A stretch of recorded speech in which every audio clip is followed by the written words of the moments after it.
데살로니가 후서는 전서 다음에 쓰여진 책인데 여전히 강림에 대한 이야기는 계속 반복적으로 하고 있습니다. 그래서 1장 9절에도 보면 강림하사, 2장에도 8절에 보면 강림하여, 이런 식으로 이제 강림이라는 단어를 계속 이야기하고 있습니다. 자, 오늘은 지난주에 이어서 예수님의 강림, 데살로니가 후서도 강림을 말하고 있지만 주제를 똑같이 할 수 없으니까 이제 주제를 바꿔서 예수님의 안식, 성경 구절은 데살로니가 후서 1장 7절의 말씀을 보겠습니다. 찾으셨나요? 같이 합독하겠습니다. 시작.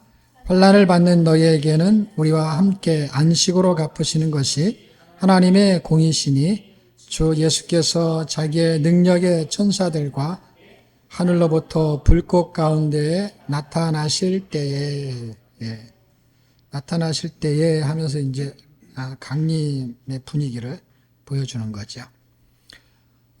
전서 후서는 이제 연결되어 있기 때문에 전서의 내용을 잠깐 복습을 해야 합니다.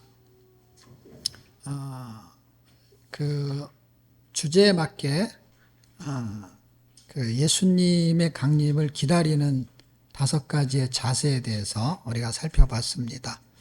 1장에서는 신앙의 본이 되는 거, 그래서 이제 제목으로 기억해야 되니까 신앙의 본, 모본 뭐 이렇게 만들어도 되고요. 그 다음에는 하나님 나라에 합당한 삶이 이제 값어치잖아요. 2장에는 이제 그런 문장이 움직인다는 거예요. 그래서 그 신앙생활을 하는 거에 본이 되고 강림을 기다릴 때, 그 다음에 그만한 값어치의 삶을 살아내는 것일 때, 이런 거 있잖아요. 우리를 막 하찮게 여기면 되게 싫어하잖아, 사람들이. 나를 그렇게 생각해, 내가 어떤 사람인데. 자기는 막 대단한 존재야. 그런데 하나님 나라에 대해서는 그렇게 생각을 안 해. 자기는 대단한데 더 대단한 것을 몰라. 그러니까 아주 멍청한 거죠. 왜냐하면 하나님의 자녀가 얼마나 대단한지를 모르고 자기가 대단하다는 거야. 그러니까 하나님은 잘 모르는 거죠. 그러니까 우리는 자존심 건드리면 하여튼 교회가 쪼개져. 근데 하나님하고 아무 상관이 없어. 그러니까 2장이 말하는 거는 하나님의 값어치니까 내가 얼마나 대단한 존재냐. 하나님의 자녀. 이거에다가 의미부여를 둬야 되는데 네가 나를 우습게 봐? 내가 서울대 나왔는데 나 뭐 어디? 이대 나온 여자야 뭐 이런 거. 그것이 잘못됐다는 게 아니라 그 가치가 그 정도라는 거죠. 더 큰 가치가 있는 게 아니라, 그러니까 그 수준을 인정 못 받으면 엄청 기분이 나쁜 것처럼 우리가 더한 수준인 존재인데 그만한 존재 삶을 못 살면 그게 자존감에 대한 부분인데 그 부분을 잘 생각을 못 한다는 거죠. 그러니까 바울은 값어치를 되게 중요하게 생각한 거야. 그러니까 값을 다 계산하지 않냐. 여러분, 계산을 안 하는 사람은 아무도 없어요. 여러분, 동물들도 다 계산해요. 머리가 안 좋아서 계산이 느리거나 틀리거나 그런 거지. 여러분, 돈 계산 안 하는 거 같죠? 여러분 다 계산해요. 다 계산하니까 여러분이 주로 자매들이 막 계산 잘 못하는 것 같으니까 계산을 못하는 거지 계산 안 하는 게 아니야.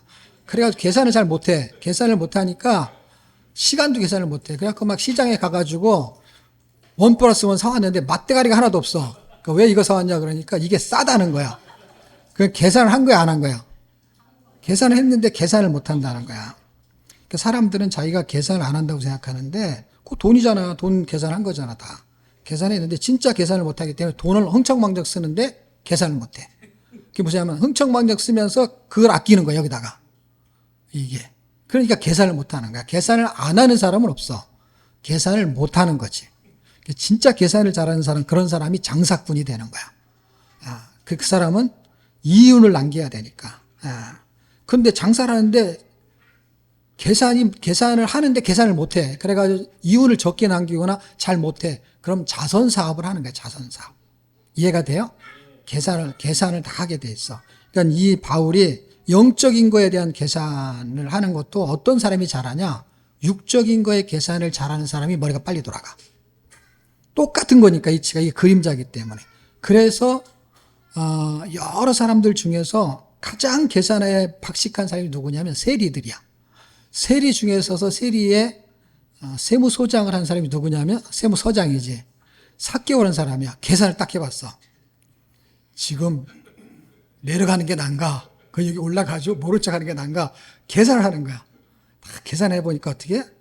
내려가서, 아니, 올라가 있는 상태에서 내려가서 주님을 만나야 되는 거야. 아는 체를 하기 시작했어. 그리고 계산했어. 자기 국민은행, 그 다음에 뭐, 우리은행 계산을 딱 해봐 돈이 있는데, 이 계산을 딱 해보니까 늘 자기 돈이 얼마인지 잘 알고 있어, 계산해서. 근데 주님을 딱 만났을 때 어떻게 해요? 이거 빨리 내가 이야기하지 않으면 전부 털리게 생겼어. 왜냐면 어떤 청년이 예수님을 만나가지고 내가 어떻게 하면은 영생을 얻어오리까 할 때 이 사람도 영생에 대한 관심이 있었던 거야, 사실은. 그 구도자의 삶을 살고 있다가 어떻게 하면 내가 영원한 것을 얻을 수 있습니까? 이 유한한 세상에서. 그래? 그럼 내가 계명을 지켜라. 내가 다 지켰는데요. 근데 한 가지 부족한 게 있다. 그게 너의 재산을 팔아고 가난한 사람이 줘라. 할 때 그 절반이 아니라 네 재산을 다 팔아. 이게 전부야. 왜냐하면 일부를 팔라 그랬으면 아마 그 청년이 팔았을 거야. 근데 이게 거지가 되는 거지, 그러면. 계산을 해봤어. 계산해보니까 너무 손해가 큰 거야. 그래서 그냥 갔잖아요. 이거를 삭개오가 알았던 것 같아. 그래갖고 자기가 계산을 머리에 확 굴려가지고 어떻게 했어요?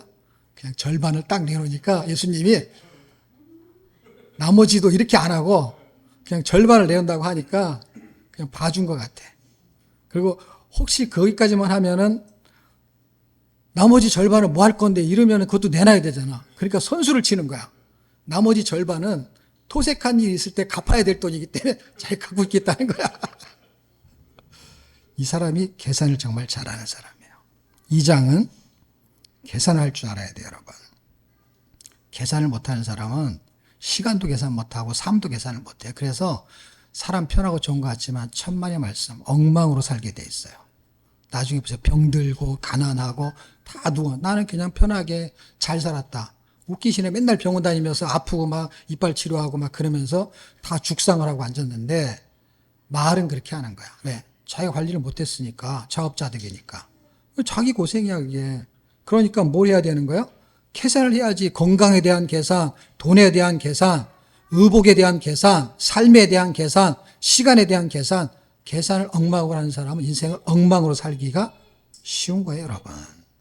그게 그래도 세상은 그렇게 살다가 그래도 할 말이 있어. 그래도 잘 사나 못 사나 다 똑같이 죽으니까. 근데 그걸 가지고 영원한 걸 남기지 못하면 그때는 후회해도 소용이 없어. 그거는 값어치 없는 삶을 산 거야. 그게 2장이에요. 그러니까 엄청 중요한 거 2장이에요. 3장은 시험을 이기는 거예요, 시험을. 그리고 4장은 거룩한 삶을 사는 거예요. 하나님을 기쁘시게 하는 거. 읽으면 여러분 다 아는 내용이에요. 그래서 음행을 품었냐 안 했냐 이걸 가지고 영혼 육을 다 거룩하게 사는 거를 대입시켜야 돼. 왜? 5장에 가면은 영혼 육을 말하기 때문에. 그러니까 영만 거룩한 게 아니라 뭐까지 거룩해야 돼요? 영혼 육이 다 흠없이 보존되는 거니까 육신도 보존을 해야 되는 거예요. 좋은 음식을 먹으려고 하잖아. 좋은 음식 먹으려고 하는 게 나를 위한 거잖아. 근데 병에 걸려. 그럼 먹지 말아야지. 왜? 나쁜 게 되는 거니까. 이게 좋은 음식이 아닌 거야, 그거는. 결국에는. 그러니까, 계산을 해야 되는 거야. 여기서만 계산하고 여기를 계산이 못 하는 거야. 저를 봐야 되는데. 저를 봐야 돼요. 여기를 계산을 못 하고, 여기를 여기, 입을 계산을 못 하면 여기도 계산이 안 되는 거야. 예. 여기서 좋은 걸 먹으면 여기가 좋아지면 괜찮아요. 근데 여기가 나빠지면은 여기서 계산을 잘해야 되는 거야. 그게 계산인 거야. 그게 뭐 인내 뭐 이런 걸로 설명할 수 있는데 지금 계산을 하는 사람이 판단을 하고 계산해서 어떤 게 유익인지를 판단해서 그걸 견디는 거야. 고난이지, 그거는. 누가 직장에 가서 일해요. 근데 고생해요. 계산을 하는 거야. 그 시간에 내가 힘들게 땀을 흘리면은 우리 가족이 다 먹고 살 수 있어. 그래서 그걸 하는 거예요. 그러니까 안 먹는 것도 고생이고 먹는 것도 고생이고 일하는 것도 고생이에요. 근데 그걸 왜 하냐? 계산을 하기 때문에 하는 거야. 어떤 게 더 유익한 것인가? 미래를 내다보는 거죠. 마지막 5장은 영혼유익이 거룩해야 되는데 깨어 근신하라 이렇게 말해요. 그 뭐예요? 영적으로 깨어있지 않으면 앞에 있는 게 싹 다 날아가는 거야. 그러니까 깨어 있어야만이 뭘 할 수 있냐? 뭐 앞에부터 해도 되고 5장서부터 해도 상관없어. 우리는 보통 1장부터 쭉 가잖아요. 거꾸로 해. 성경은 거꾸로 해석해도 말이 다 돼. 깨어 근식하는 사람이 거룩하게 살 수 있고 시험을 이길 수 있고 시간을 가치 있는 삶을 살 수 있고 신앙의 보험을 보일 수 있어. 그러니까 결국 뭐예요? 깨어 근신하는 게 굉장히 중요한 키가 돼버린 거네. 그럼 깨어 있다라는 게 무슨 뜻이냐면 잠 안 자고 있으라는 게 아니라 영적으로 깨어 있는지. 세상에는 밝은 사람이 있어요. 그 밝다라는 표현 이해하죠? 샘에 밝은 사람 그걸 말해요. 그러니까 계산을 잘한다는 뜻이야. 그러니까 깨어 있다는 것은 밝다는 뜻이야. 근데 영적인 거는 어두운 사람이 있어. 보세요. 어떤 사람은 운전 엄청 잘해. 근데 운전이 기능이잖아요. 근데 뭐가 안 좋냐면 이 사람은 길눈이 어두워. 운전은 잘하는데 길눈이 어두우면 어떻게 해요? 고속도로는 잘 가. 근데 골목길이 여러 개 나오면은 딴 길로 가. 그건 뭐예요? 그 사람이 좋은 사람이 나쁜 사람이 그 얘기가 아니라 그 사람은 길눈이 어둡다 이 말이야. 근데 어두우면 딴 길로 간단 말이야. 대낮에도. 그러니까 영적으로 어두운 사람은 교회에 앉아 있어도 딴 길로 간다고. 딴 길로. 이제 밥 먹고 끝나면 이제 딴 길로 가는 거야. 딴 길로. 다 자기 집에 가는 거지만 그 길이 그런 길이 아니에요. 인생 먹고 사는 길로 간다고. 그럼 뭐 직장 다니지 말고 일하지 말라는 거야? 그게 아니라니까. 왜 돈을 버는지를 모르고 간다고. 예수 잘 믿는 사람도 사장도 있고 CEO도 있고 국회의원도 있고 다 있어요.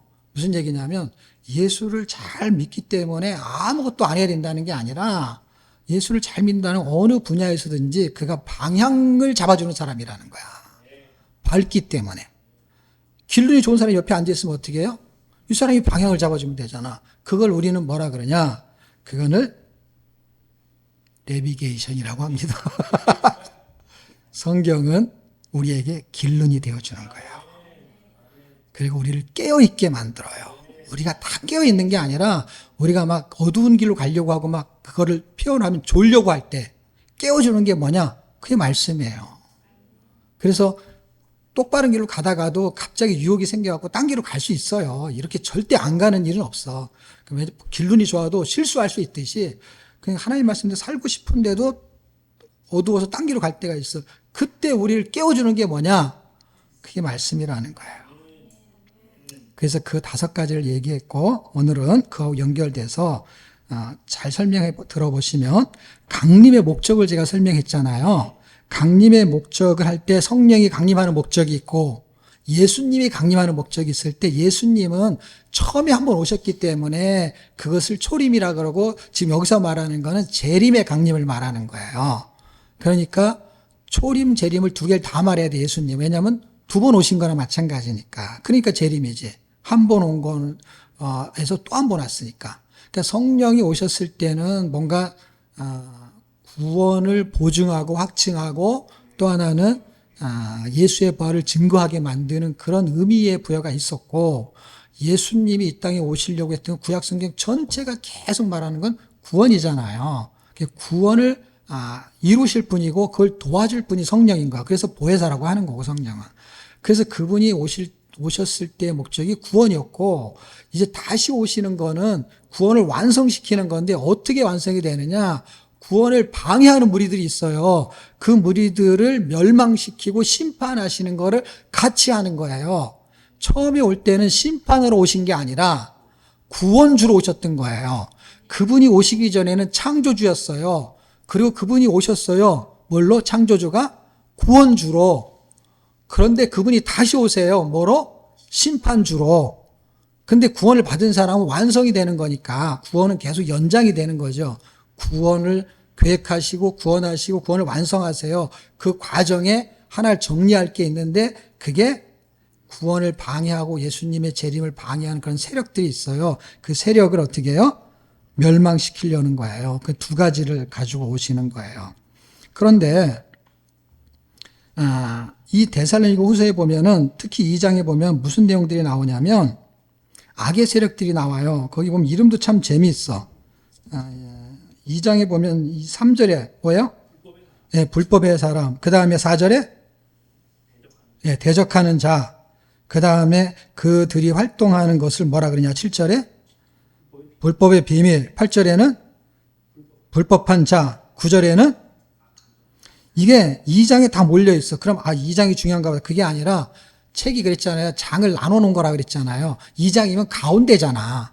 1장에서 서론이 전개되고 가운데 내용이 뭐냐면 이놈들을 정리하겠다는 내용이 더 많은 거지.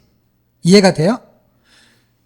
전서에서는 이놈들의 얘기가 안 나오고 잘 주로 어디에다 대상을 쓰고 있는 거냐면 강림을 기다리는 자들한테 써 있어요. 그럼 여기는 기다리는 자에 대한 내용이 없냐? 있지요. 있는데 강조점을 힘을 내서 기다려. 어떻게? 내가 그놈들 다 혼내줄게.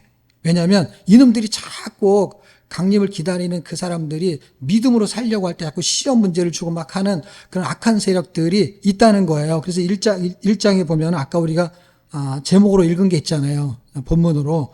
자꾸 힘들게 해서 환난을 자꾸 주는 거예요. 예수 믿는 것 때문에 직장에 잘리게 하고 예수 믿는 것 때문에 핍박을 하게 하고 이런 게 있다라는 거예요. 그런데 그걸 잘 견디라는 거예요. 견디는데 그놈들을 내가 해결할게 하는데 그놈들이 쫙 다 나오는 거예요. 어디예요? 2장에.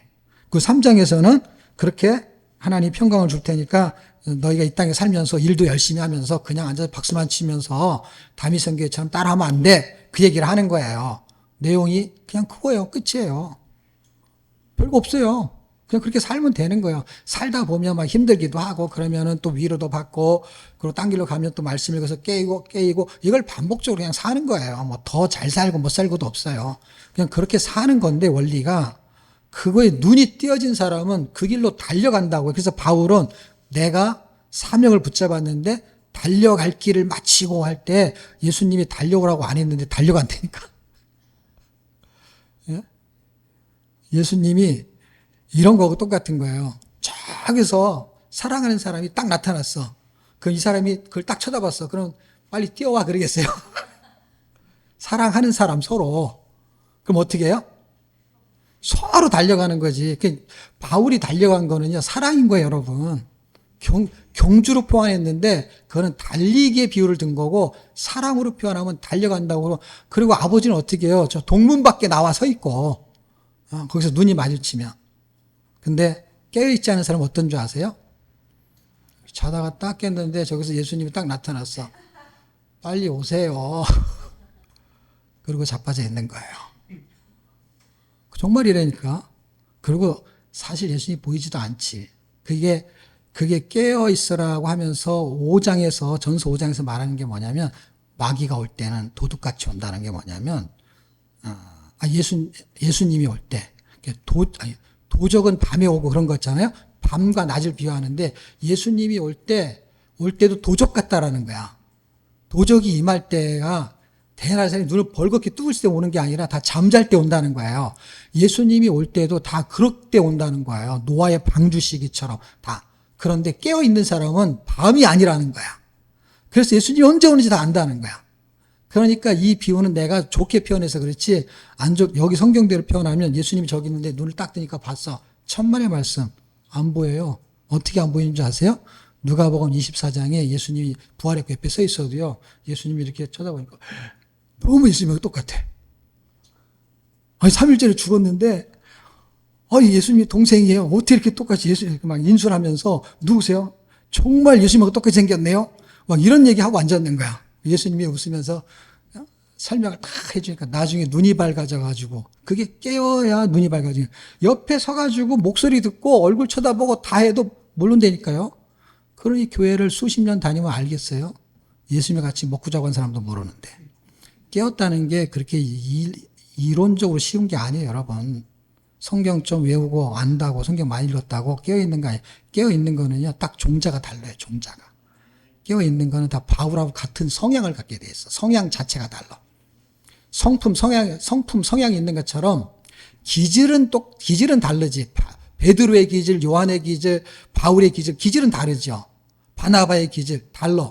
다른데 그 성품은 달라. 근데 성향이 똑같다고. 그 방향도 똑같고. 느리게 가더라도 글로 가. 근데 빨리 가는 사람은 빨리 가, 그 길로. 근데 거꾸로 하게 되면은 빨리 가는 놈은 이쪽으로 좀 더 안 좋아. 이쪽으로는 느린 놈이 나 차라리 이렇게. 느리게 가다가 예수님 만나면 이쪽으로. 근데 그놈이 또 이리 와봐 또 느리니까 뭐 그게 그거야. 느리게 가던 놈이 예수를 믿었어. 그럼 느리게 가 또. 요렇게. 바울은 빨리 가는 사람이었어요. 그러다가 막 쫓아가잖아, 그냥. 예수 믿는 걸 잡으러. 그 쫓아가다가 어떻게 해요? 예수 믿게끔 하면서 달려가잖아. 그러니까 성향은 그건 성품이죠. 성품은 그런데 어떻게 해요? 형태는 이쪽으로 나타난다는 거예요. 기질로는 알수, 얘가 빠르냐, 아니면 느리냐, 이걸로는 판단이 안 되고, 방향이 그쪽을 향했냐, 안 했냐. 그럼 방향이 향하면은 말과 행동이 그렇게 나오는 게 느려도, 아직은 그 일이 발생하지 않아도, 그리고 못한 걸 안타까워 생각하지. 왜냐? 내가 목표가 저기가 있었으니까. 근데 목표가 이쪽인 사람은 이 얘기를 자꾸 하니까, 말은 여기 걸 하지. 말은 여기를 하고 목표는 저기야. 그럼 어떻게 되는지 아세요? 이거는 적기예요. 이건 많이 얘기해. 그러니까 그게 속임수예요. 그게 절대 속으면 안 돼. 그게 2장에서 이제 하는 얘기예요. 왜 속지 않아야 되느냐? 속지 않아야 내가 넘어가지 않고 속지 않아야 그 사람에게 바른 방향을 잡아줄 수가 있어. 안 그러면 방향이 같다고 생각하는 거야. 그래서 그 사람 따라가다 어느 날 저쪽으로 가는 수가 있어. 그게 가나안에 있는 백성들을 그 하나님이 이스라엘 백성들을 광야에서 건져가지고 가나안 땅에 들어가서 복음하러 간 거잖아요. 가가지고 살다 보니까 어떻게 해요? 그놈 방향으로 가잖아. 그러니까 여러분 절대 속으면 안 돼요. 그게 속는다니까. 속는다는 게 뭐 그 사람이 사기치고 그런다는 뜻이 아니라 방향을 그놈하고 같이 간다니까. 그래서 복음화가 안 된 거예요, 여러분. 그러니까 그게 왜 위험하냐면 나라도 신앙생활 잘해야 되는데 그놈 때문에 나도 못한다니까. 그놈 때문에. 그러니까 이게 위험한 거라는 거야. 그냥 그놈 혼자만 그냥 예수 못 믿으면 괜찮은데 그놈 때문에 온 교회가 다 예수를 못 믿게 생긴 거예요. 그냥 그 방향을 쫓아가다가 그걸 흉내내고 그 얘기 따라가다고 하다 보면 맨날 그 얘기하고 앉았는 거야. 그러니까 어떤 얘기도 할 수 있어요. 어떤 얘기도 할 수 있는데 그게 그냥 먹고 사는 거에 한 부분인 거는 다 말할 수 있어. 뭐 어디 아프면 아픈 얘기도 할 수 있고 애들이 결혼하면 결혼 얘기도 할 수 있어요. 근데 그거는 삶의 일상의 한 부분이고 목표는 그게 아니잖아. 그러면 목표를 깔면서 그 얘기가 들어있는 거지. 예. 그거는 얘기를 종합적으로 종합상자를 딱 뜯어보면은 딱 답이 나옵니다. 답이 나와. 그리고 시간이 지나면 답이 나와. 그래서 바울이 거기에 대해서 이걸 1장, 2장, 3장 잘 설명해 주고 있는데 이들이 하는 짓이 1장에서 어떤 짓을 하냐면 이 깨어서 근신하고 뭔가 하나님께 영광 돌리는 삶을 살려는 사람들을 계속 공격한다는 얘기잖아요. 말하자면 이제 전서도 그렇지만 후서에서는 좀 더 정확하게 그들을 꼬집어서 말하는 거잖아요. 그러니까 강림의 목적에 대응하는 악의 세력이 있어. 보세요. 강림의 목적에 대응하는 성도, 그 다음에 악의 세력. 성도는 강림의 목적이 심판하고 구원의 완성을 할 거니까 그걸 기다리면서 대응을 하는 거야. 자세를 취하는 거야. 근데 이쪽은 어떤 줄 아세요? 심판하러 오니까 어떻게 해요? 발악을 하면서 대응을 하는 거야. 그게 악의 세력이 하나님을 대적하고 어떻게 해요? 하나님 믿는 백성을 어떻게 하는 줄 아십니까? 계속 핍박을 해갖고 예수를 못 믿게 만드는 거야. 그 일을 한단 말이에요. 그렇기 때문에 부당한 환란을 일으키는 악의 세력에 대해서 데살로니가 후서는 뭘 설명하는 거냐면 깨어 근신하면서 영적으로 밝은 자세를 취하면서 영적으로 밝은 자세는 어떤 걸로 이해하시면 되냐면 육적으로도 여러분 이렇게 질병에 걸리면 얼굴이 어두워져요. 그런데 로또에 당첨이 되면 얼굴이 확 밝아져요. 육적으로도 건강하면 얼굴이 밝아진다고요. 그 다음에 정신적으로도 물질적으로도 풍족하면 그냥 밝아요. 밝아. 그러니까 예수를 안 믿어도 돈 있는 애들은 밝다고 얼굴이. 그리고 가난한 예수를 안 믿어도 가난한 집 애들은 얼굴이 어두워요. 예수도 안 믿고 그 다음에 사는 것도 형편없고 그런 집은 집도 어두워요. 얼굴도 어둡고 영어를 보면 영어도 어둡고 영문도 모르겠고 그게 다 어두운 거예요. 그래서 깨어서 근신하는 사람의 성도의 대응 자세가 있어요. 그게 합당한 고난인 거예요. 왜냐하면 합당한 고난은 뭐냐? 하나님이 갚아주니까 합당한 거야. 원래는 부당한 거예요. 왜냐하면 내가 잘못 안 했는데 고난을 당하니까 부당하죠. 근데 합당이라는 단어는 어떤 뜻이냐면 대가를 지불받는다면 고난이 잘못된 고난은 아닌 거야. 왜냐? 대가를 지불해 주겠대. 어떻게 해요? 아까 우리가 7절에 읽은 거죠. 갚아주시겠다는 거야. 그러니까 이게 손해인 것 같은데 손해가 아니고, 왜냐면 손해를 당하고 있으니까 나 때문에 쟤들이 손해를 보네? 이런 거잖아요. 말하자면 하나님이 볼 때 그러면 내가 갚아줘야지. 그리고 저놈들도 하면 안 되는 짓을 했으니까 그놈들로 대갚아줘야지. 그러니까 갚아준다는 게 우리는 좋은 뜻으로 갚아주는 거고 저기는 벌로 갚아준다는 거잖아요. 그러니까 그래서 제가 7절을 선택을 하게 됐는데 그 대응 자세가 어떤 대응 자세냐면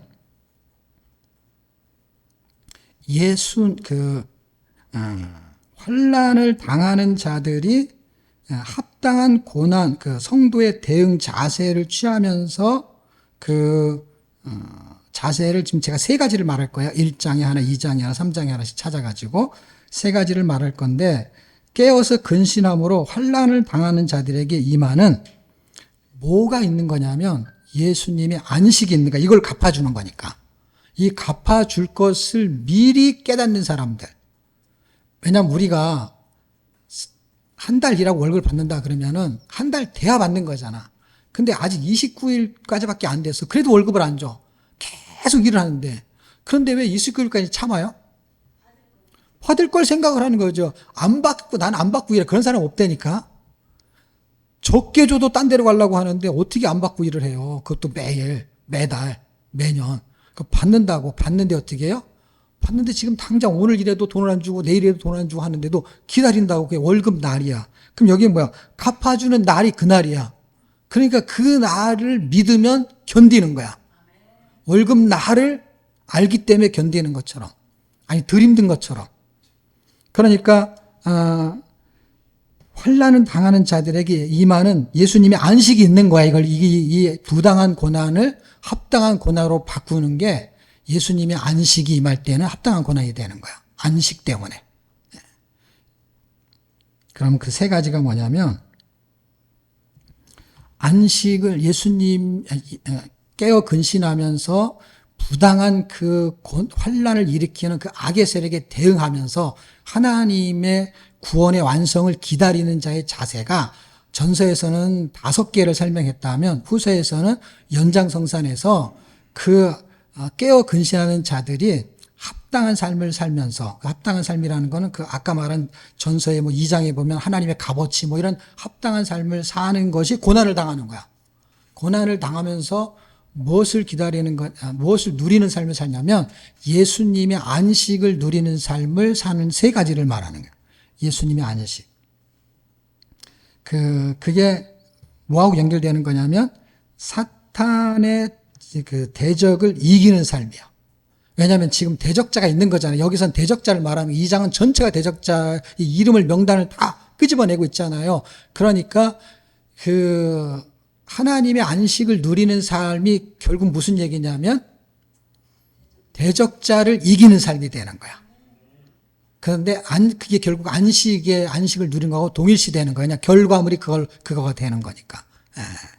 그 세 가지를 설명할 때 안식의 의미를 조금 이해해야 되는데 안식은 그냥 편하게 쉰다고 생각하면 돼. 근데 단어의 의미를 잘 이해하셔야 돼. 뭐냐면 평안이라는 게 있고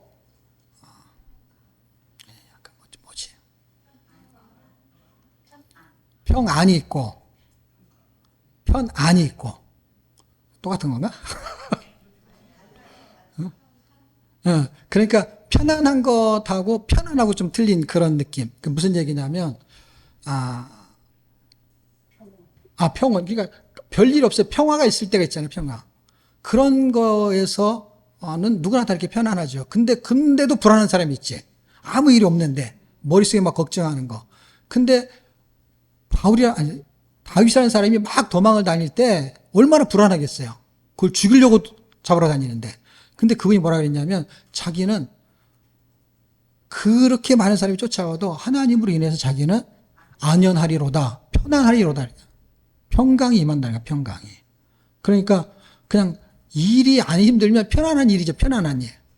근데 평강은 없을 수 있죠. 일은 편해도. 단어가 비슷하긴 한데 완전히 다른 느낌인 것처럼 안식이라는 거를 두 가지로 잘못 이해하면은 어떤 이해가 되냐면 그냥 편안한 것도 안식이라고 생각할 수 있는데 지금 여기서 말하는 거는 아무 일이 없어서 편안한 거를 말하는 게 아니라 평강이 임하는 안식을 말하는 거예요.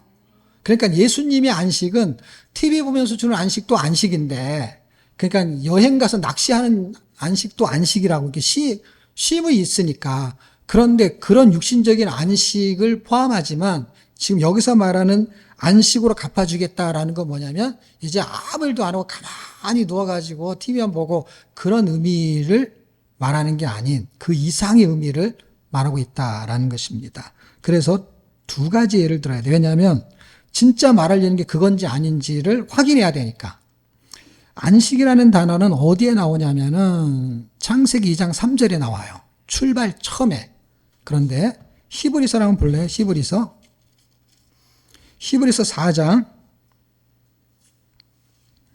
4장 전체는 있잖아요. 3장서부터 4장 전체는 다 안식을 말해.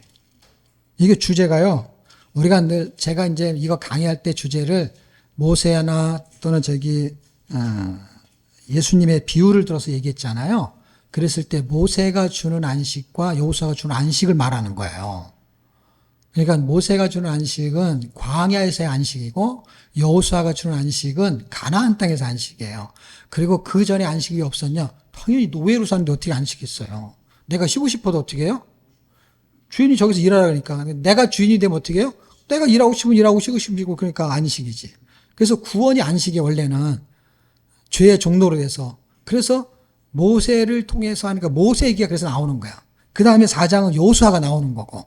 그러면서 안식 얘기를 왜 자꾸 하냐면은 쭉 음성을 듣거든 쭉 그러잖아요. 그 얘기를 쭉 하다가 이제 3장 18절에 보면 안식을 얘기할 때 안식이 뭐하고 연결되냐면 그의 음성하고 연결이 돼요. 이 이야기를 쭉 읽으면 지금 제가 이 본문을 이야기할 시간이 없는데 여러분이 빨리 아는 체를 해야 내가 그냥 쭉 넘어간다고. 지금 3장에서 쭉 얘기하는 게 그의 음성을 듣거든 막 청중하라 그런 얘기를 하잖아요. 그렇게 했을 때 뭐가 온다는 거예요? 안식에 들어온다는 거예요. 그런데 그렇게 안 할 때는 안식에 들어오지 못한다. 그 얘기예요. 근데 그게 뭘 말하려고 하는 거냐면 신약시대로 오게 되면 그게 구원을 말하려고 하는 거야. 결국에는 구원을 말하려고 하는데 왜냐하면 믿음이라는 단어를 계속 쓰기 때문에 그래요. 믿음 그거하고 순종하고 연결이 돼요. 4장 1절에 그의 안식이란 말이에요. 그의 안식. 그의 안식은 예수님의 안식을 말하는 거예요. 왜냐하면 3장에서 말하는 모세가 아닌 그 아들에 말하는 게 예수님이에요. 그 예수님의 말씀에 반응하는 자들이 구원, 그들이 순종, 그들이 그의 안식에 들어간다는 거야. 그의 안식에 들어가는데 이 안식은 여호수아한테 줬던 안식이 아니다를 말하는 거야. 구약 때 받았던 그 안식이 아니다. 8절. 만일 여호수아가 너에게 안식을 주었다면, 근데 이 이야기를 왜 했을까요? 안식이 주어졌기 때문에. 주었다면은 뭐예요? 주었지만 이런 말과 똑같은 거예요. 주었지만 그 안식을 말하는 게 아니야. 그것도 안식이지만 다른 날을 말씀하지 않을 거야. 안식할 때가 남아있고 그러면서 쭉쭉쭉 얘기하는데 자, 이 안식의 이야기의 근거를 지금 여기서는 광야에서의 안식, 지금 3장이 넘어가는 그 즈음은 모세가 나오고 그때는 모세가 나오는 광야에서의 시기를 말하는 거 안식은. 그 다음에 4장에 여호수아가 나오는 거는 가나안 땅에 들어가서의 안식을 말하는 거예요. 그런데 그 안식의 근원을 말해요. 이 히브리서 기자가 4장 4절에 제7일에 관하여는 너희가 이렇게 일렀을 때 하나님은 제7일에 그의 모든 일을 쉬셨느니라. 그러면서 안식을 거론하는 게 하나님이 창조 때 안식에 대한 이야기를 해요. 그러니까 창조와 연결된 안식이 예수님의 안식이고 하나님의 안식이고 천국하고 연결된 안식이야. 창조, 그 다음에 새로운 창조. 그러니까 창조를 통해서 일이 막 진행되다가 언젠가 안식은 이루어졌지만 그분은 그 안식하고 연결되는 거는 새로운 창조, 그러니까 새롭게 태어날 때 안식인 거야. 옛것은 지나고 새 것이 오는 거야. 이게 안식으로 지금 설명하고 있는 거예요. 그래서 여호수아서 21장 44절 제가 읽어드릴게요. 여호와께서 그들의 주위에 안식을 주셨으되 안식이 써있죠. 그러니까 히브리서 기자 그걸 아니까 안식을 주었다 하면 이렇게 써 있는 거야. 그 안식은 육신의 안식을 말하는 거예요. 그리고 어떤 안식이었느냐? 대적자에게 안식을 말하는 거야. 대적자에게. 그들의 모든 원수들 중에서 그들과 맞선 자가 하나도 없었으며 그 애굽 땅에서의 안식은 바로 왕의 그 하나님을 대적하는 그 대적자에게서 해방한 거야. 그리고 가나안 땅에 들어갔을 때 하나님을 대적하는 그 바알 신서부터 온갖 잡신들과 하나님을 핍박하는 자들, 그들을 대항해서 그들을 무찌르는 걸 뭘로 표현한 거냐면 안식으로 설명한 거야. 그러니까 지금 제가 그 얘기를 왜 하냐면 이 데살로니가 후서에서 뭐가 안식이냐면 대적자에게서 승리하는 게 안식이라고. 대적자의 영향을 받지 않는 게 안식이라고. 가만히 아무 일도 없는 것도 안식이라는 표현을 쓸 수 있지만 단어상. 근데 여기에 의미상 여호수아 21장과 23장을 읽어보면 원수들을 하나님이 멸망하게 됐을 때 안식이 있는 거야. 그럼 당연히 하나님이 그렇게 하시겠죠. 그럼 우리는 어떻게 되냐? 싸워야죠. 그러니까 하나님이 하시지만 우리한테 맡긴 게 있어요. 싸우게 하시는 거예요. 그래서 싸우는 거예요. 그래서 하나님이 대장 되셔서 그분이 나가지면 우리도 같이 싸우는 거예요, 여러분. 기도도 하고, 그 다음에 예수 안 믿는 사람들을 믿게 만들고, 그 다음에 신앙의 확증을 주고, 그 싸움을 하는 거예요, 영적인 싸움을. 근데 우리는 영적인 싸움을 안 한다니까요. 하나님이 은혜 주시면 한다는 거야, 다. 여러분, 그게 은혜예요. 싸우는 게 은혜예요, 여러분. 싸우지 않는 게 죽는 거예요, 여러분. 대적자하고 싸우는 거예요. 여러분, 선거할 때 만약에 부정투표했다. 그러면 그거에 대해서 잘못했다고 생각하면 싸울 거야, 안 싸울 거야? 싸우죠. 아니, 다 하나님이 알아서 하는데 뭐하러 싸워? 하나님 다 해주는데. 근데 싸우죠, 잘못했다고. 근데 영적인 건 안 싸우면 되니까. 왜 안 싸우는지 아세요? 하나님이 다 해준대. 그럼 먹고 사는 것도 하나님이 다 해주잖아요. 그럼 가만히 있어야지 왜 일을 하냐고. 왜 더 잘하려고 애를 쓰냐고. 다 하나님이 해준다며. 그리고 시험에 합격하면 다 하나님이 하셨다며. 근데 왜 이렇게 열심히 하냐고.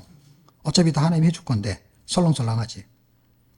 최선을 다하고 하나님께 한다는 거야. 근데 영적인 건 최선을 다하지 않아요. 최소한의 예의만 차리는 거예요. 그게 체면으로 신앙생활하는 게 체면으로. 이게 체면이 최선으로 바뀌게 되면은 자기가 육신에서 열심히 살았던 것 같은 현상이 나오게 돼 있어요. 왜? 기질이 그런 거니까. 그 사람 기질은. 원래 인생 사는 거에 그 노숙자처럼 사는 사람이라면 이쪽에 와도 느리게 가니까 군뱅이니까 어쩔 수 없어. 근데 세상으로 막 달려가는 사람이 있어, 바울. 근데 예수 믿고 나서 바울이 어떻게 군뱅이처럼 살지 않았잖아. 그러니까 예수 안 믿는 사람이 열심히 세상에 사는 사람이 예수를 믿으면 이쪽도 그렇게 가야 되는 거야, 원래는. 근데 이게 안 나온다. 안 나오면 그거는 가짜일 확률이 되게 높은 거예요. 그냥 공부해서 알아서 하는 말이야, 하는 말. 그게 굉장히 위험한 거야. 자기가 자기한테 속는 거야. 그리고 그 옆에 사람이 두 번째로 속는 거고. 그 다음에 그 주변 사람이 속는 거고. 왜? 정답을 말하니까. 위험한 거, 엄청 위험한 거예요, 여러분. 자, 이 안식, 영적인 안식. 그래서 영적인 안식이 없기 때문에 육적인 안식을 자꾸 취하려고 하는 거예요. 영적인 안식이 얼마나 중요하냐면 대적이 멸망해야 돼. 23장 1절에 보면 여호와께서 주위의 모든 원수들로부터 이스라엘을 쉬게 하신지라. 이게 개정성경이고 개혁성경에는 안식하게 하신지라 이렇게 써 있어요. 오랜 후에 여호수아가 나이마가 늙은지라 하니까 어떻게 해요? 여호수아가 들어가가지고 여호수아가 죽을 때까지 싸웠다는 얘기예요, 여러분. 그런데 여호수아가 죽을 때 뭐라고 했냐면 나는 계속해서 싸울 거야. 안 싸울 사람은 네가 그 신을 선택하든지 마음대로 해. 세상에 안 좋아하고 살려면 그렇게 살아. 나는 오직 여호와만 섬기리라. 그가 그 말이에요, 여러분. 그게 그 말이에요. 자, 그러면 여호수아의 안식이 육신의 안식인 거예요. 21장과 24장 여호수아서를 통해서 말했고 그것이 창세기 2장 3절이 나중에 어떤 안식이냐면 천국의 안식을 말하는 거예요. 그게 아브라함하고 연결이 다 되는 거예요. 근데 내가 진짜 시간이 없어서 다 설명을 못해서 그렇지. 어쨌든 예수님의 안식은 히브리서 3장과 4장에서 말한 것처럼 영혼의 안식인 거예요. 11장 8절과 16절이 아브라함한테 얘기한 건데 제가 시간이 없으니까 설명을 안 하고 절수만 해줄 테니까 여러분이 읽어보세요. 거기에 보면은 가나안 땅을 주겠다고 한 이야기예요. 그런데 쭉 읽으면은 하늘 도성을 바라봤다고 해요. 그게 안식이라는 게 안식. 안식의 꼭지점이 천국인 거예요. 출발이 창조고 그 안식의 그 줄기가 쫙 있는 거예요. 자, 그렇게 이제 출발을 해서 그 안식으로 가게 되는 거죠. 그래서 하나님의 창조와 연결된 하나님의 안식은 영혼의 안식으로 천국의 안식을 누리는 거예요. 그러니까 이거는 그 누리는 사람만 아는 거야. 마음이 불안한 거는요, 알 수가 없어. 이렇게 여기가 잘라서 부러지면 눈으로 보이면 너 아프겠다 하는데 마음에서 불안한 거는요, 겉으로 봐도 얼굴에는 불안한 걸 알겠는데 얼마나 힘든지를 알 수가 없어. 드러나지 않기 때문에. 평강도 마찬가지예요. 실실 웃고 있는데 노숙자가 편안하게, 난 이 진짜 편안한 거는 참 힘들게 사는 노숙자도 있지만 진짜 편안한 노숙자 같은 사람이 있어. 최상병이라고 들어봤어요? 최상병? 꽤 유명한 시인인데, 그 소풍이라는, 천산병인가요? 최상병이 아니구나. 그건 군인이구나. 천상병, 그 사람은 소풍이라는 그 시를 쓴 사람이잖아요. 근데 그 사람은요, 진짜 노숙자 이상의 노숙자. 편안하게 살았어요, 인생. 어떻게 살았냐면, 워낙 천재적인 시인이야. 그런데요, 어떻게 사냐면, 늘 사람 만나면 1,000원만 달래. 그러니까 1,000원을 줘. 너무 큰 돈이 아니니까.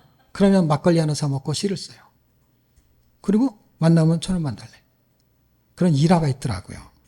그렇게 편안하게 사는 그의 인생이 안식. 그 사람만 누리는 안식에서 우리가 볼 땐 저런 재능을 가지고 어떻게 저렇게 살까? 이해할 수가 없지. 근데 그 사람은 이 세상이 더덥다는 걸 안 거야. 이제 소풍 끝나면 자기는 하늘나라로 간다는 거야. 시가 너무 멋있어요. 이 사람은 벌써 시를 표현한 건 뭐냐면 인생을 이미 알아버린 거야. 집도 필요 없고, 먹고 사는 것도 별 필요 없고, 근데 이 사람은 굶어 죽지도 않고, 자기가 먹고 싶은 거를 다 다른 사람이 대줘. 1,000원만 달라면 줘.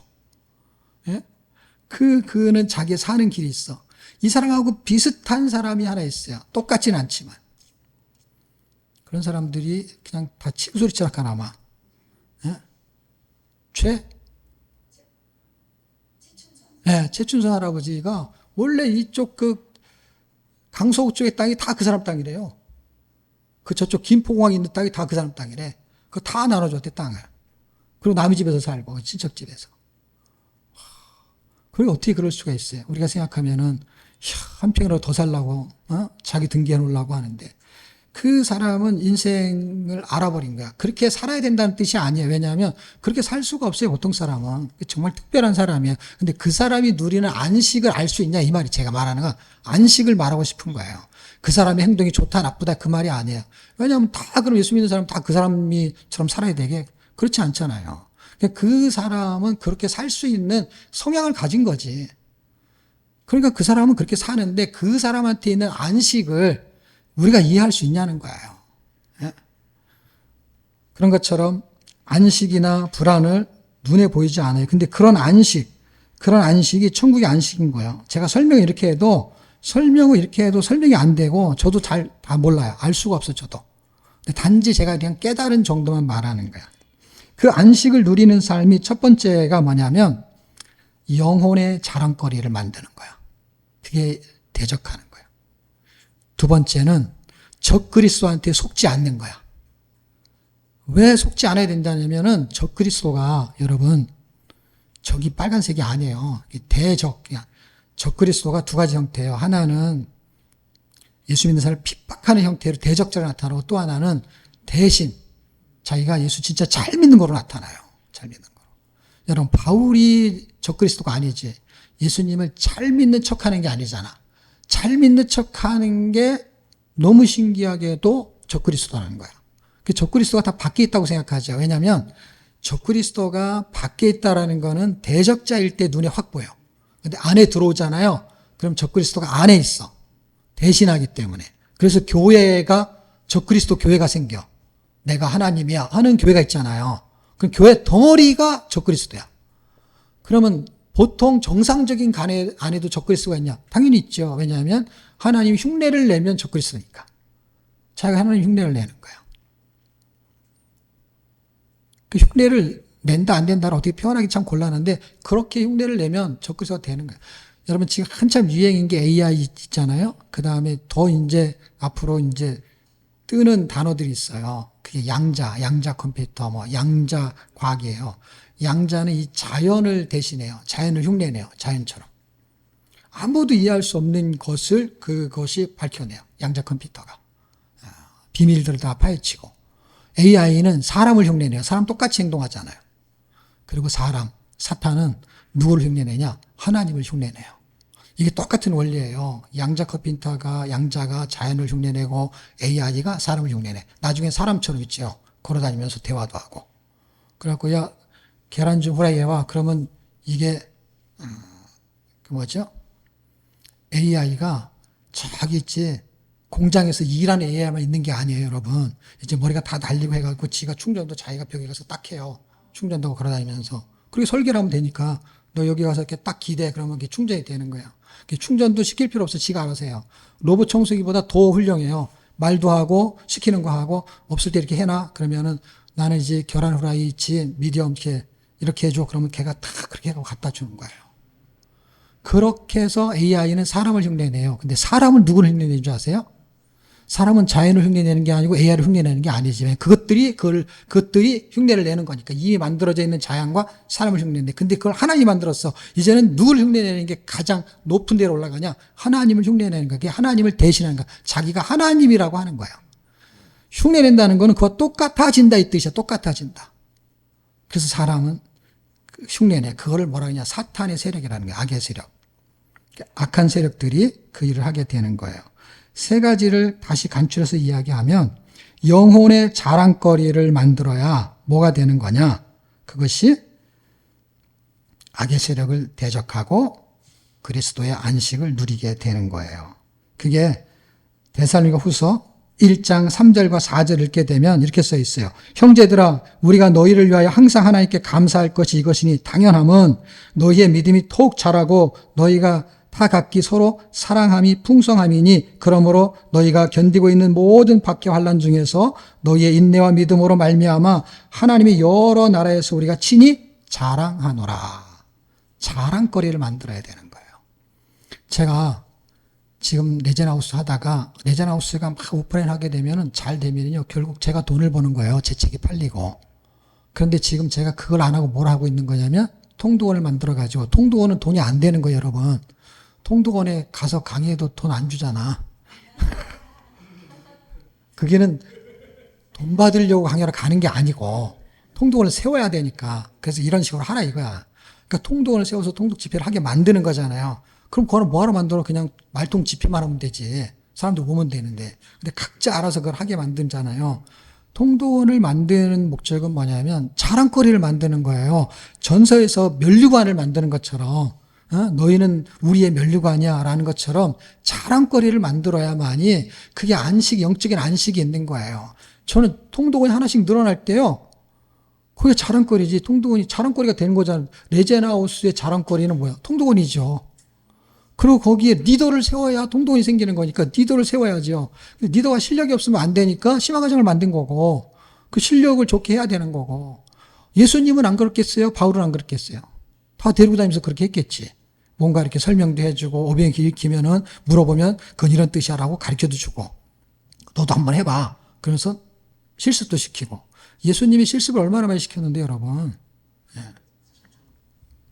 그 자랑거리를 만드는 일을 하셔야 돼요. 그래서 그거를 전서에서는 면류관거리를 만들어야 된다. 그래서 그 면류관거리를 만들 때 우리 양생명도 일을 열심히 해가지고 주빌리 미교도 보내고 그게 면류관이잖아요.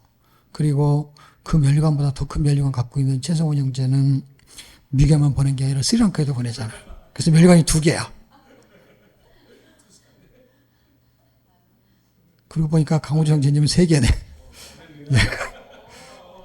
예전에 많이 보냈잖아요. 그걸 하나로 쳐주면. 그러니까 그게 쉬운 게 아니에요, 여러분. 그게 왜냐면 무슨 여러분 남편들이 금수저도 아니잖아. 열심히 일한 거 가지고 한 번에 몇백만 원 홀딱 털어먹고 오는 거잖아. 한 번 갔다 오면 그냥 몇백만 원씩 날아가잖아요. 그게 쉬운 게 아니죠. 예? 그 자랑거리를 만들어야 되는데 당연히 하나님에 대해서 나도 자랑거리고 또 남도 자랑거리를 만들어야 돼요. 그럼 제가 이렇게 열을 낼까요? 여러분이 나의 면류관이고 자랑거리잖아요. 자랑거리가 되기 위해서 여러분 자녀들한테 여러분 자녀가 좋은 대학 가고 그 다음에 머리가 좋고 시험에 1등하고 취직하고 결혼 잘하고 그러면 자랑거리잖아요. 세속적인 거는 자랑거리가 아니라고 생각하면 안 돼요. 다 자랑거리죠. 근데 그렇게 안 되니까 자랑할 게 없는 거지. 예? 근데 그 자랑거리가 있으면 얼마나 좋아요. 그러니까 신앙이 있는 사람은 교회에서 신앙생활 잘하고 그럼 그러면 자랑거리잖아. 교회도 안 나와. 그러면 그게 자랑거리가 안 되니까 부모는 그게 힘든 거고 애가 타는 거지. 그것 때문에 기도하는 거고. 그리고 그거에 대해 말을 안 하지만 속으로 많이 울고 기도하고 하나님의 은혜를 구하잖아요. 그게 자랑거리가 영적으로나 육적으로나 필요한 거예요. 육적인 자랑은 자녀의 성공이라면 영적인 자랑은 제자 훈련과 선교 사업이죠. 그 자랑이죠. 제가 이제 그렇게 세 가지를 말하는 것 중에 지난번에는 강림에 대한 초점을 맞춰서 했잖아요. 이번에 제가 어디에 초점을 맞춰서 하는 것 같아요? 그렇게 대답할까봐 질문을 했어요. 안식이 제목이니까 안식에다 초점을 맞춘 게 아니라 안식이 주제고 초점은 어디냐? 바울의 기도예요. 바울의 기도가 각 장에 3번 해요. 근데 강림에 그 안식에다 왜 안 맞추냐 제가. 그거는 3장에서는 강림 얘기를 안 해요. 근데 너무 신기하게도요. 어느 날 보니까 제가 여러분이 말한 대로 안식에다 초점을 처음에 맞췄어. 근데 계속 읽다 보니까요. 뭐가 나온지 아세요? 바울이 각 장에 한 번씩 기도를 해요. 기도가 뭐하고 연결되냐면 그 안식을 누리는 삶을 살게 만드는 기도야. 왜냐하면 이게 더 중요한 거예요. 왜 중요하냐면 우리 자녀들이 야 너 그렇게 살아. 근데 그렇게 안 살아지잖아요. 그러니까 어떻게 하냐면은 그렇게 살게 하는 기도 제목이 있는 건데 그게 3가지야. 그 3가지가 뭐냐면은 각 장마다 안식을 누리는 삶이야. 안식을 누리는 삶을 기도하는 거야. 근데 기도하는 거에다가 지금 초점을 맞추고 그렇게 결론을 맺고 있다는 거야. 누가? 바울이. 그러니까 당연히 내가 바울이 초점을 맞추는 거에 맞춰서 설명을 해야지. 그래서 성경 구절을 찾아보시면 데살로니가 후서 1장 11절과 12절이 기도하는 거야. 이러므로 우리도 항상 너희를 위하여 기도함은 이렇게 써있죠. 기도함은 우리 하나님이 너희를 부르심에 합당한 이게 데살로니가 전서 2장에 나오는 하나님의 합당한 사람 그거 보셨죠? 그런 합당한 게 자로 여기시고 부르심에 합당한 자로 살게 만드시겠다는 게 여기시고 모든 선을 기뻐함과 믿음의 능력 역사의 능력을 이루게 하시고 하면서 12절이 이제 결론인 거야. 우리 하나님과 주 예수 그리스도의 은혜대로 우리 주 예수의 이름으로 너희 가운데서 영광을 얻으시고 너희도 그 안에서 영광을 얻게 하려 함이라. 그러니까 안식, 예수님의 안식은 대적자를 대적하면서 어떻게 해요? 예수님의 안식을 누리는 삶이 자랑거리를 만드는데 그 자랑거리가 기도에 녹아져 있어. 어떻게 해요? 그게 영광으로 나타난다는 거야. 결론은. 그래서 내가 영광을 받고 나로 인해서 누가 영광을 받아요? 하나님을 영광 받는 것이 안식을 누리는 삶의 혜택인 거야. 두 번째는 아까 말했듯이 다 대적자가 나오잖아요. 강림의 시기에 조심해야 될 게 뭐냐면 적그리스도한테 속지 않는 거야. 뭐 하지 않는 거라고요? 속지 않는 거야. 이게 굉장히 중요한 거야. 왜냐하면 10절에 보면 불의의 모든 속임으로 속인다는 거야. 그러니까 우리가 지금 굉장히 똑똑하고 막 서울대 나오고 머리가 좋고 그 다음에 막 학식이 있고 막 이래도요. 갑자기 전화 와가지고 여기가 무슨 뭐 경찰서인데 아니면 검찰인데 뭐 아니면 뭐 은행인데 뭐 이러면서 얘기하잖아요. 그럼 막 비밀번호까지 막 쫙 알려줘. 그 사람이 속이고 있는데 속아 넘어가는 거예요. 너무 신기하죠. 그냥 처음 보는 사람이 전화로 문자해가지고 엄마 나 핸드폰 망가졌어. 돈 좀 보내. 그러면 돈을 보낸다니까 막. 확인도 안 하고. 그 말에 그냥 속는 거야. 그게 지금 제가 예화가 쉬우니까 설명을 하는 거지 영적으로는 더 막기 힘든 거예요. 여러분, 옛날에 저기 넷플릭스에 나와가지고 그 이단들 막 행태 여러 개 나온 게 있었잖아요. 몇 개, PD가 해서 저도 봤는데, 이 사람들이 다 속아 넘어가는 사람들이 다 서울대, 연대, 고대, 우리 같은 사람은요, 바보 같아서 안 속나 봐. 그놈들은 너무 똑똑해 왔는데 어떻게 속나 몰라. 돈도 많고, 그 다음에 머리도 좋고, 그 사람들이 거의 다 속아 나와. 그리고 다 어디가 있냐면, 이 근처에 통일교구 이런데 다 낙성대 쪽에 있어요. 왜냐하면 서울대 사람들이 잘 속는데요. 공부를 많이 한 사람들이요. 그런데 머리가 안 돌아간대요. 학문에는 돌아가는데. 그래서 신기하게 속는데요. 그리고 그 속잖아요. 그리고 우리는 잘 속지도 않지만 어떻게 말도 잘 안 듣잖아. 너무 신기해. 그런데요, 그놈들은 잘 속고요, 흉성 말도 잘해. 그래서 공부를 잘한 거예요. 엄마가 이렇게 딱 공부해 그러면 말을 잘 들어. 그러니까 속아 넘어가잖아요. 한 번 속아 넘어간 다음에 말도 너무 잘 들어. 근데 우리는 잘 안 속아서 그렇지, 어쨌든 속아도 말을 안 들으니까 별로 큰 소리는 안 보는데, 어쨌든 2장에서 중요한 거는 뭐예요? 2장 3절 같은 경우에 보면은 누가 아무렇게나 해도 너희가 미혹하지 말라. 아무렇게나 해도면 이렇게 저렇게 막 말하고 막 여러 가지로 막 속이잖아요. 미혹하지 말라. 속지 말라는 거예요. 배도당하지 말아라. 뭐예요? 배도하는 일이 있으니 뭐예요? 미혹되고 배도한단 말이에요. 그러니까 지금 성경이 말한 건 뭐냐면, 미혹당하지 말고 배도하지 말고 불법의 사람 멸망의 아들이 나타나기 전에는 그런 일이 생기지 않으니까 하면서 영적인 지식이 좀 있어야 된다라고 말합니다. 데살로니가 후서 2장 4절, 7장 12절 쭉 읽어보면 아까 말한 대로 하나님을 대적하고 대신하는 자들을 말해요. 그런데 이것이 너무 거리가 멀어요. 뭐냐면, 이게 지금 현실적으로 아무 상관이 없거든요. 왜냐면 지금 이단이 교회에 들어온 것도 아니고 신천지도 많이 알고 그래갖고 그냥 별로 아무 일도 없는 것 같아요. 근데 지금도 일이 벌어져요. 아까 제가 양자, AI 이런 얘기를 했잖아요. 사탄 이런 것들이 하나님을 흉내내고, 이 물질 세계가요, 금신상이거든요. 금신상이라는 건 뭐냐면, 이 바벨론이 금신상이에요. 금으로부터 출발한 그런 나라예요. 바벨론 문화가 만모니즘이에요. 그러니까 이것이 가짜예요. 가짜한테 속지 말아라는 거야. 하나님을 대신한다 할 때 하나님을 믿어야 되는데 하나님을 대신하는 걸 믿는 게 우상이고, 이게 속이는 거예요. 그러니까 금신상, 이게 뭐예요? 물질, 이거한테 속는 거예요. 금이, 옛날에 금본위제라는 게 있어요. 그 금본위제는 뭐냐면 달러를 만들어낼 때, 영국 파운드를 만들어낼 때 금을 기준으로 하는 거예요. 그러니까 돈을 막 찍어낼 수가 없는 거예요. 금이 있는 만큼 돈으로 계산하는 거예요. 옛날에는 기축통화가 영국 파운드였어요. 근데 지금 나라가 강성한 달러가 그 기축통화가 되고 엔화가 기축통화예요. 이 두 개는 기축통화로 사람들이 알고 있어요. 중국이 위안화를 기축통화 만들고 싶어 하는데 그게 쉽지는 않죠. 근데 이 기축통화를 계속 유지하려면 어떻게 되냐? 돈을 찍어내면 되는데, 돈을 찍어내면은 무슨 일이 벌어지냐면은 인플레 현상이 나타나고 아무리 돈의 가치를 못 하는 거예요. 근데 그 돈이 무슨 역할을 하냐면 사람의 노동과 사람의 가치를 대신하는 거거든요, 결국은. 왜냐하면 그게 이제 어떤 사람은 산에 가서 농사 짓고, 그 다음에 어떤 사람은 밭에 가서 농사 짓고, 어떤 사람은 바다에 가서 고기를 잡고 한 노동이잖아요. 그 사람의 생명, 시간의 가치예요.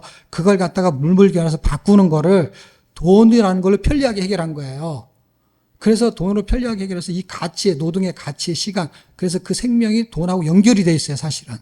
왜냐면 그게 돈으로 환산이 되기 때문에. 근데 시간이 지나서 그거를 화폐 단위로 하는 거를 만들어내는 거를 금으로 기준으로 했다가 그 금본위제를 없애버렸어요, 미국에서. 그냥 달러를 계속 찍어내려면 금이 있어야 되는데 금이 없으니까 더 많은 달러를 찍어내기 위해서 그걸 폐지하고 그냥 달러를 기준으로 만들어버린 거예요. 그래, 달러를 만드니까 이게 인플레 현상이 계속 나타나니까 어떻게 해요? 채권을 만들어갖고 팔아가지고 그거를 그 돈으로 다른 사람들이 다른 돈을 가져다가 지금 쓰고 있는 거예요. 이 빚이 어마어마하게 많은 게 지금 미국이.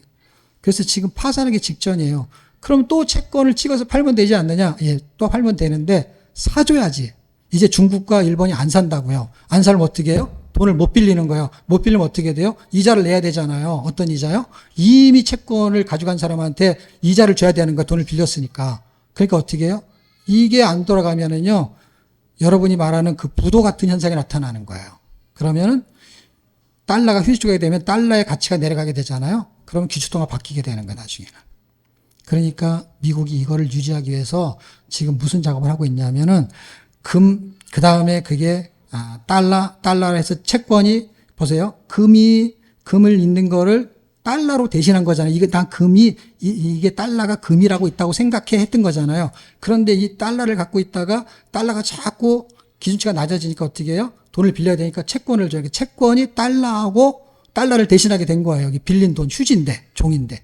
사실 달러도 휴지고, 그거를 대신하는 채권도 휴지야. 근데 어쨌든 그걸 대신해. 그러면서 이거는 화폐잖아요. 그 돈을 주고 바꾸잖아요. 돈을 주거니 바꾸니 하면서 물건을 살 수 없는 게 뭐냐면 코인이에요. 코인. 비트코인. 그 다음에 뭐 알트코인 수많은 코인들이 있어. 그게 뭐하고 똑같은 거냐면 여러분 우리도 코인이 있었어 옛날에. 그게 무슨 코인이냐면은 버스 토큰이 코인이야. 말하자면. 그걸 종이로 하게 되면 회수권이라 그래. 회수하니까. 근데 그냥 종이고 그냥 그게 돈 화폐가 아니야. 그거는 그러니까 환율 계산이 안 되는 거야. 그런데 이걸 스테이블 코인을 만들어요. 그러면은 그게 안정된 코인이 되는 거예요. 그래갖고 이 코인이 1달러 이렇게 계산하게 되면 그것이 안정이 돼요. 그럼 나중에 기축통화가 뭘로 되냐면 비트코인으로 바뀌는 거예요. 코인으로. 그런데 그거를 선점해야 되니까 이 사람들이 합법화를 시키는 거야. 그래서 나중에는 돈을 대신하는 게 코인이 된다고요. 여러분 저기 버스 탈 때 토큰 주면 타잖아요. 그 돈을 바꿔치기 한 거잖아요. 달러와 그걸로 스테이블 코인을 통해 가지고 달러를 계산하고 그걸로 채권을 사갖고 돈을 빌린 꼴로 해가지고 채권을 걔네들이 사가지고 계속 돌리겠다는 거예요. 의도가. 그래서 비트코인이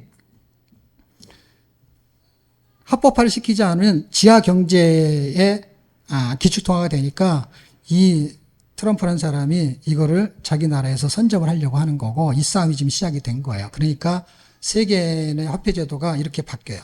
그런 속에서 생각해 보세요. 그냥 동전이에요.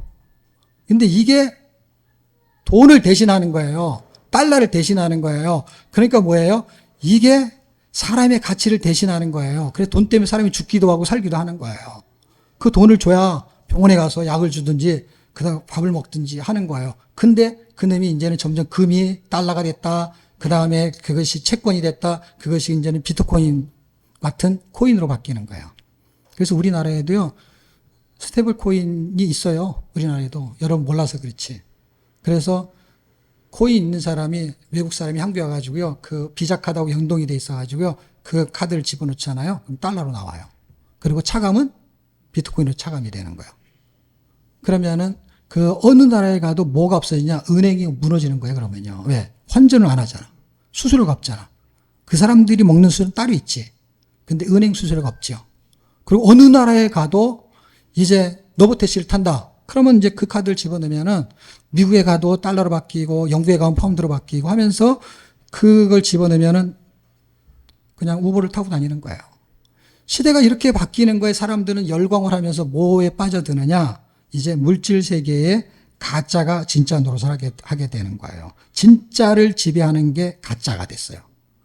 그래서 이 육신에 있는 생명이 진짜가 아니고 이제 가짜인 거예요. 그게 골로새 3장 3절이에요. 너희 생명은 죽었고 너희 안에 있는 진짜 생명은 예수의 생명이야. 해서 생명도 가짜가 있는 거야. 나를 위해서 살면 가짜 인생을 사는 거예요. 네, 이미 거듭난 사람은. 이 세상에 다니는 물질이 가짜예요. 그렇지만 현상 세계에서는 그게 필요한 거예요. 그런데 거기에 빠지면 안 된다는 거예요. 속으면 안 된다는 거예요. 물질 세계에서 주인 역할을 하는 게 물질이에요. 물질. 물질이 주인이 아니고 사람이 주인인데 그걸 만들어서 그걸 가지고 사람을 이용하는 거예요. 결국 주인 노릇을 하는 물질은 가짜 주인인 거예요. 가짜 주인.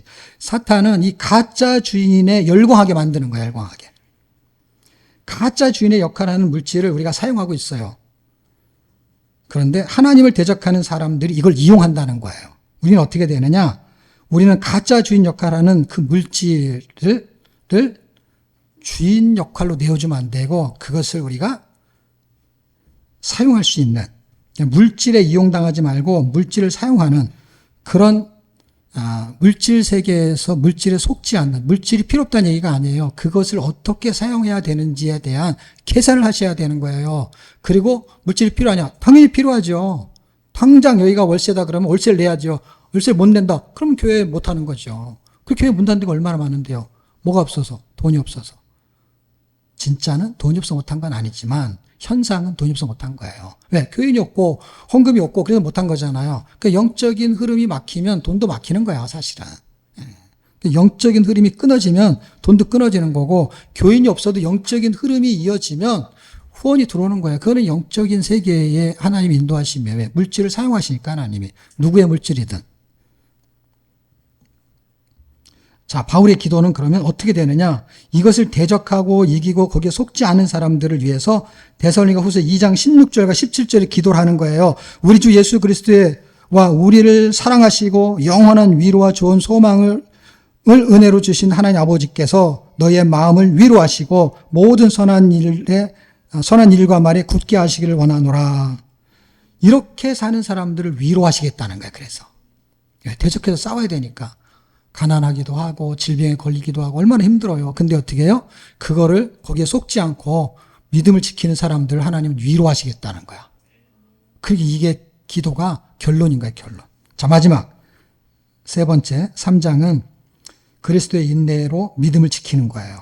2장은 적그리스도한테 속지 않는 거. 적그리스도는 대적자도 있고 대신하는 것도 있는데 물질 세계를 사용한다는 거예요. 이 적그리스도가. 권력과 물질을. 그러니까 지금 나라가 이렇게 되니까 어떻게 해요? 물질을 사용하잖아요. 빚을 내서 어떻게 해요? 막 50만 원씩 준다고 난리잖아요. 그래갖고 사람들이 이제 꼼짝 못 하는 거예요. 부정 투표가 있다 하더라도 그냥 입 닦는 사람도 있고 돈 받으면. 그 돈을 막 주는 거야. 돈 5천만 원, 막 1억 미만 빚진 사람들, 10년 동안 못 갚는 사람들 탕감해주겠다. 얼마나 좋아하겠어요. 죽다 살아난 건데. 그러니까 어떻게 해요? 너무 좋은 거지, 그 사람한테. 물질을 사용한다고, 물질을 이용한다고요. 그 전에 그 돈은 누구 돈이었어요? 그 돈도 여전히 나라 돈이잖아요. 그 전에 정치가는 왜 안 했을까요? 그렇게 쓸 수 없는 거기 때문에 그 돈을. 자, 이 3장에서는 이제 인내를 지키는 거예요. 1장에서는 뭐라 그랬죠? 복습을 해야 되는데. 예. 자랑거리를 만들어서 예수님의 영광이 되는 거고 나도 영광을 받는 거예요. 그 다음에 2장에서는 악의 세력, 적그리스도에 속지 않는 거예요. 그게 나에 대해서 속지 않는 거야. 나에 대해서. 내가 예수를 잘 믿는 것 같아. 잘 믿지요. 여러분 다른 사람보다 훨씬 잘 믿죠. 근데 자기가 자기를 돌아보면서 내가 나에 속는 게 없는지를 찾아보는 거예요. 물질에 대해 속는 게 없는지. 그래서 어떻게 해요? 속지 않고 살려고 하니까 힘드니까 어떻게 해요? 하나님이 위로해 주겠다는 거예요. 위로. 마지막 그리스도의 인내로, 그러니까 결국 인내로 믿음을 지켜야 되는 거예요. 왜냐하면 데살로니가서 3장 2절에 보면 믿음은 모든 사람의 것이 아니다 라는 건 뭐예요? 모든 사람이 다 믿음을 갖고 있지 않다라는 거예요. 교회 다 나와도 믿음이 있는 게 아니다 이 말하고 똑같은 거예요. 여러분. 목사는 당연히 믿음이 있다 이런 말이 아니라는 거예요. 여러분. 교회를 10년 20년 다닌 장로 권사 이러면 직분을 가지면 다 믿음의 사람이다. 그게 아니라는 거예요. 여러분. 모든 사람의 것이 아니다. 믿음은. 그러니까 이 믿음은 믿음이 좋다 말할 수가 없는 거야. 그냥 성경 많이 알고 말 잘한다 그런 얘기는 할 수 있어도 믿음이 좋다는 얘기는 할 수가 없는 거예요. 결국은 그런 사람에 대해서 성경은 뭐라고 말하냐. 그런 사람에 대해서 14절 15절에서는 그런 사람들 일만 만들고 방향이 다른 사람들 그런 사람들은 무절제한 삶을 사는 사람들을 사귀지 말아라. 그런데 형제같이 건면해라. 형제인데 세상을 쫓아 살면은 그런 사람하고 같이 쫓아다니지 말라 이 말이야. 정확하게 말하잖아요. 성경이. 무절제한 삶을 사는 거, 영적인 무절제를 말하는 거, 아무렇게 사는 사람을 말하는 게 아니에요. 여기는 그런 걸 포함해. 왜냐하면 이제 말세가 됐다 생각하고 그냥 삶을 자포자기하듯이 사는 사람을 포함하는 거야. 근데 그게 아니고 절제 있는 삶을 살더라도 영적인 절제가 아닌 부분을 포함하고 있는 것입니다. 자, 마지막 결론은 바울의 기도죠. 그건 어디예요? 16절에 기도하고 있죠. 평강이 주께서 친히 때마다 일마다 너희에게 뭘 주시길 원해요? 평강 주시고 주께서 너희 모든 사람과 함께 하시기를 원한다. 하나님이 함께 하는 게 안식이에요. 하나님이 없는 게 그게 평강이 깨지는 거예요. 그래서 마지막은 뭐예요? 마지막은 인내로 믿음을 지키는 것의 기도의 마지막은 평강인데 그게 안식이에요. 하나님이 나와 함께 할 때 안식이 있는 거예요. 결론. 자랑거리 만들고 신앙의 본, 가짜에 속지 말고 적그리스도, 혹은 나한테도 속는 수가 있어요. 물질도 마찬가지고. 그리고 믿음을 지키는 거예요. 그게 뭐예요? 평강의 안식이 임하는 거예요. 결국 말씀이 그분이고 말씀이 나한테 임마누엘 하실 때 평강이 임할 수 있다라는 것이 데살로니가 후서의 결론이고 이 말세에 가장 필요한 메시지라고 생각이 듭니다.